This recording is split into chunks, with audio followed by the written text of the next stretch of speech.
Ang catch ko lang dito sa negosyo natin po, since we don't really consider the walk-in client, kasi we don't really expect yung mga client natin go to our water station to refill. Yung laundry, pwede pa. Kasi talagang yung laundry, dinadala sa iyo yung labada eh. Pero ang water station, siguro yung empty bottles, pero drop and go lang yun. Pag drop sa'yo ng bottles, and go. Kaya lang, not to mention, ma'am, kinocompute din natin, sir.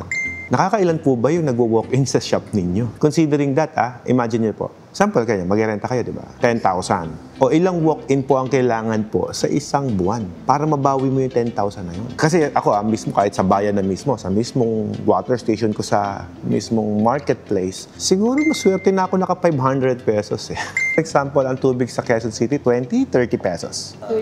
30 pesos. If I have 10,000 pesos rent, i-divide na lang natin sa 30. So, kailangan kong makabenta ng 333 container sa isang buwan. I-divide lang natin sa 24 days kasi may close kayo ng Sunday. At least 13 walk-in para makabayad kayo ng renta. Rent pa lang yun, ha? Not to mention, ma'am, kapag nag-renta ka, syempre, commercial space ka na. Mas mahal ang bill mo sa tubig at kuryente. Yun po ang mga disadvantage. Actually, sa bahay, ganun din. Mahal din po yung kuryente mo at saka yung tubig mo. Pero wala kang renta. Wala ka ring pressure. Paano to kung wala nagpaparefill?